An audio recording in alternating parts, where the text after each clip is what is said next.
Okay, so this is a pot I threw a couple of days ago, and with the weather that it's like in the winter time, it's really difficult to dry things out in a timely fashion.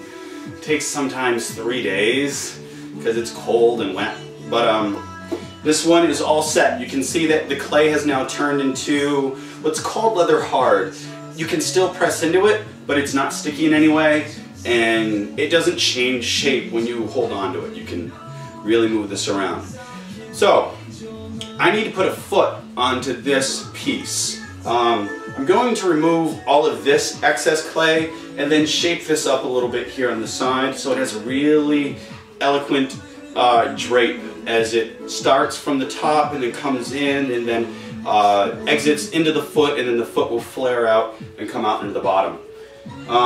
It'll be a bit lighter too. When you're doing a bigger piece, it's really good to keep some extra clay down here for the stability when you're throwing it. So I need to remove that.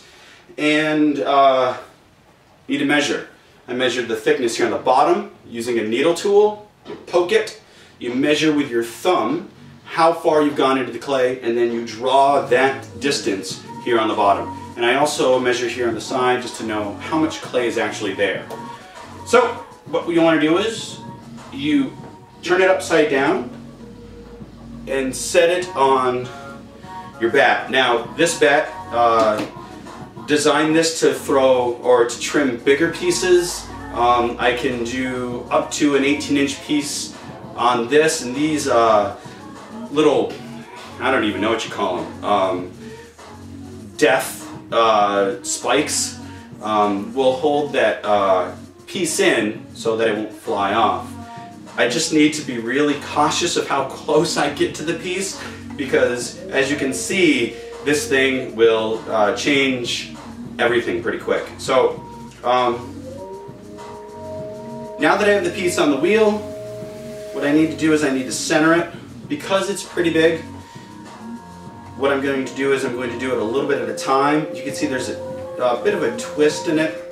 So I'm just going to see where it's coming towards me. And right there. And I slide this as gingerly as I can.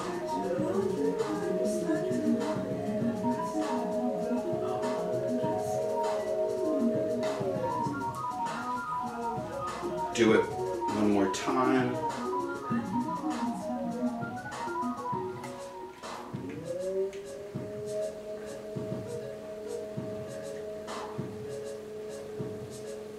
That's pretty good. Okay. And this has a, not bad. Okay.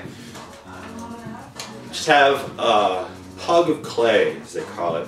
It's just a big chunk. And I take it and roll it into a snake, and then on the outside, on opposite ends, I lay down a bead. Now this is going to lock the piece right onto the bat and keep it from shifting as I trim. Now I'm going to do that on 4 sides at first, and this will make sure as I'm putting this on, it's staying centered. I'm not shifting it by pushing one way and not the other. Has equal force on either side. This bat's a little dry, so it's not sticking the best. Okay, and then I roll out pieces to fit into the sections that have been left open. Go around and around and around. Squish it into the bat so that it locks in. All the way around.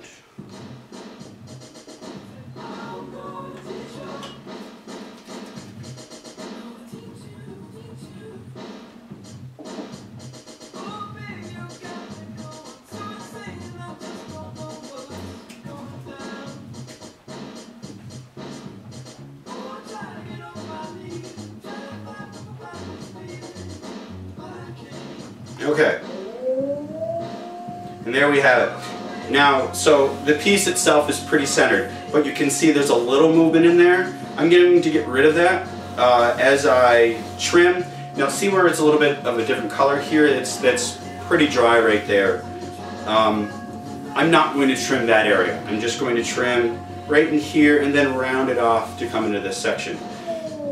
But I need to know how far I can go as I trim. So I take this micrometer and I open it up so that it is the same distance that I've measured, and then I go in 1, 2. I usually go in 3 steps. That's a little thick. So that way, I know I have to trim down that far right there. I don't know if you can see that. It's about 3/4 of an inch. And then my selection of tools. I don't know if you can see this. I just find one that's sharp. And then I go for it. So really what I want to start out with is something that's even, so that when I rest my hand on it, my hand's not bouncing around, because that can be an asset as a guide to have a nice flat edge. That's pretty good. So now I start drilling into the center.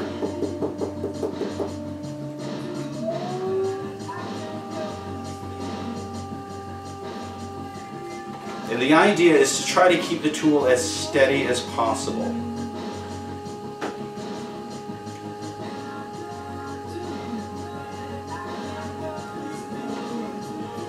Now the slope of this piece is pretty even all the way through, so I know that as it comes into the bottom, it's going to round out and then flatten out here. I want to replicate that on the outside. I want an even shape both in and outside. So you kind of have to inspect, or if you're familiar with the way that you throw, it's easier, you know that this is the way that it should look in the end. So you start out with just taking a section out, and then I can go down a little bit further.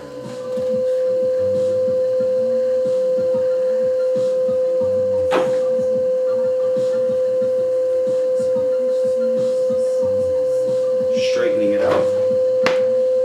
And that should be pretty good for that. So that's good right there. Now I want to flatten this out, so I simply take it.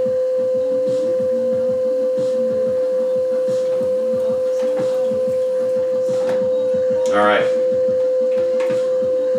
Get that out of there. Alright. Now I'm going to check my measurement here on the side, which is right here.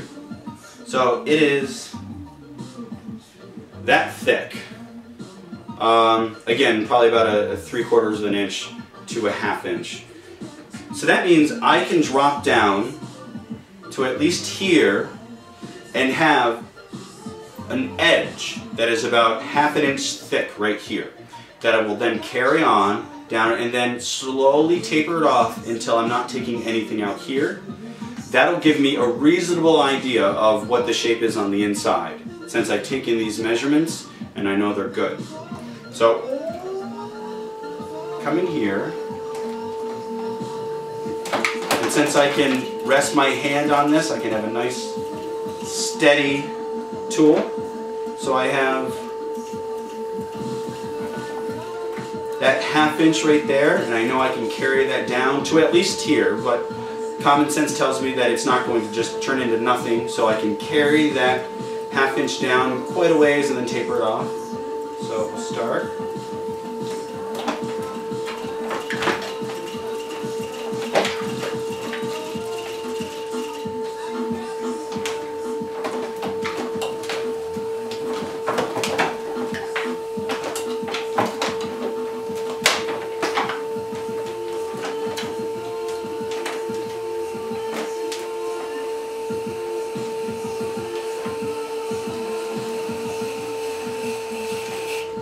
Alright, good.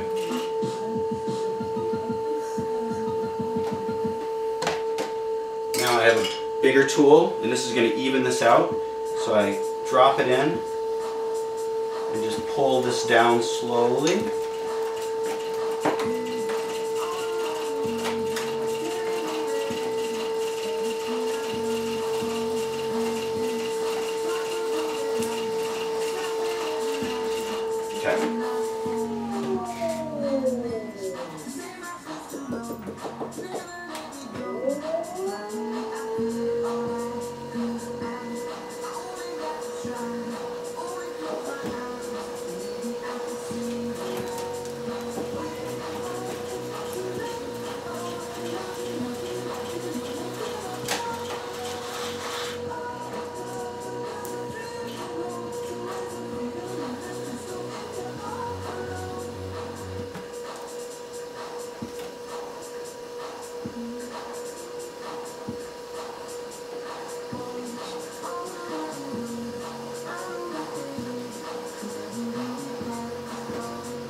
Now I'm listening for thickness. It's pretty even. So now we're going to work on the foot.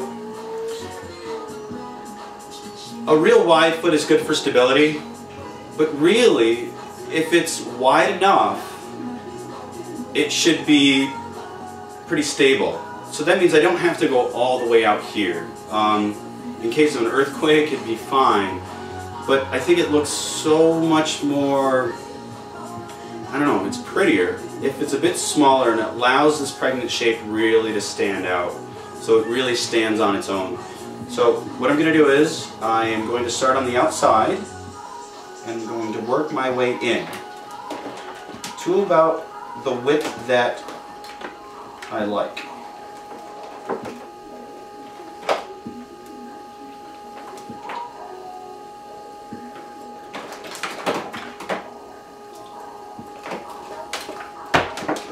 Now I can drop this down.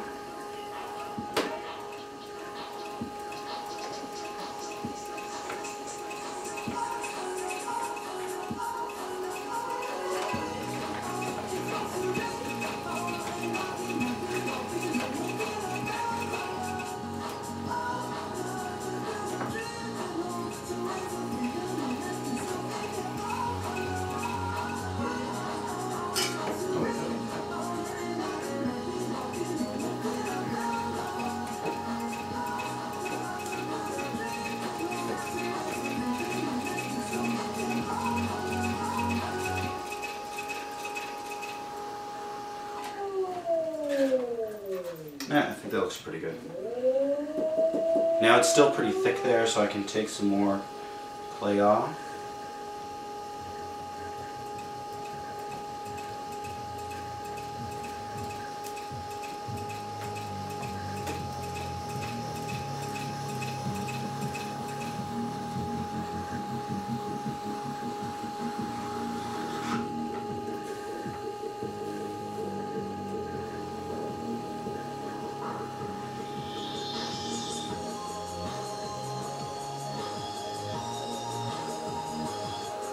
Okay.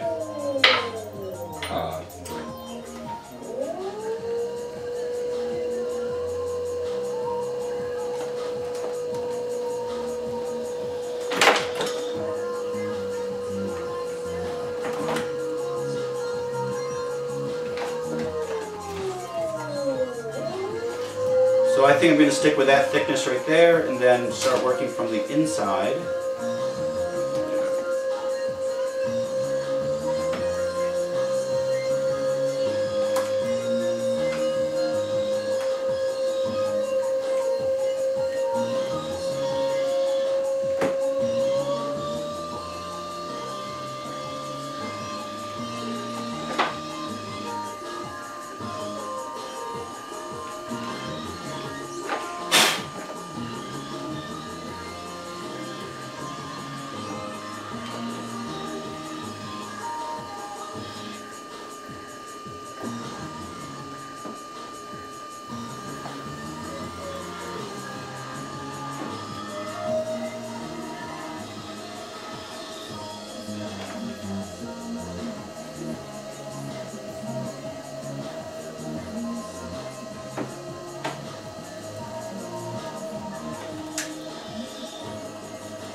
So the sides and the bottom are all set. Now I'm just going to finish it off. I like a foot with a little bit of shape. So I'm going to come in.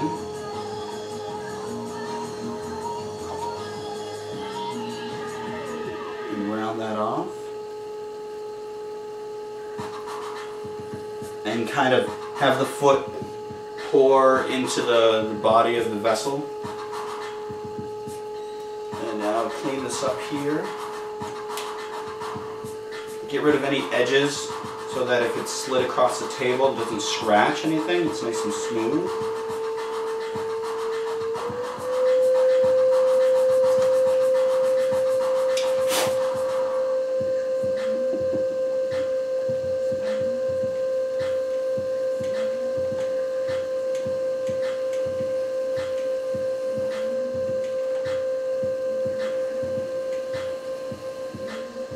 Making sure that this height and this height are even. Come out a little bit more.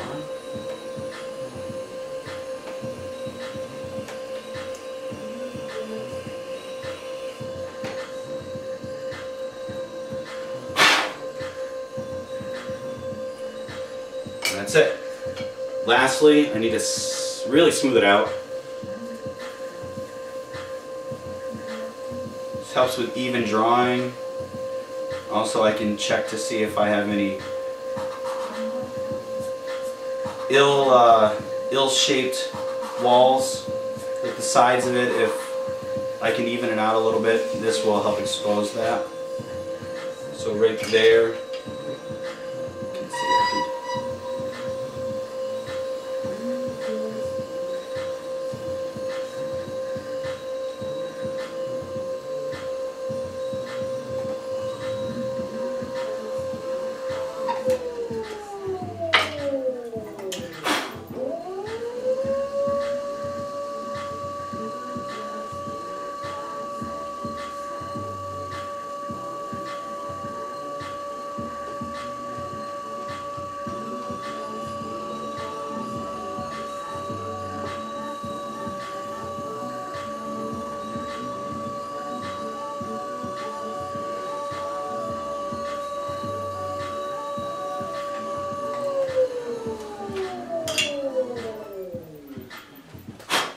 lastly,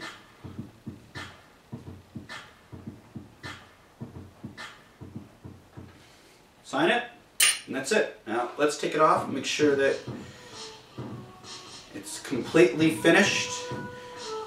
Every now and then something on the inside doesn't match up with the outside, and you got to put it back on the wheel, trim it up so that it's nice and even and balanced. That'll help with firing, drawing, and just the look. Okay. Now, best thing to do is take this off.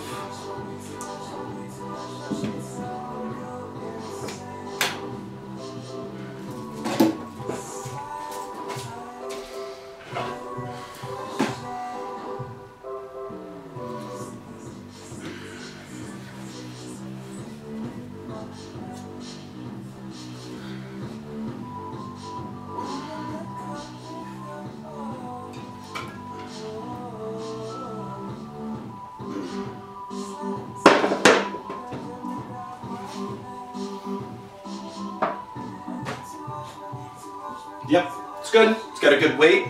It's got a good shape. It's even, both top and bottom, and that's it. So that's trimming.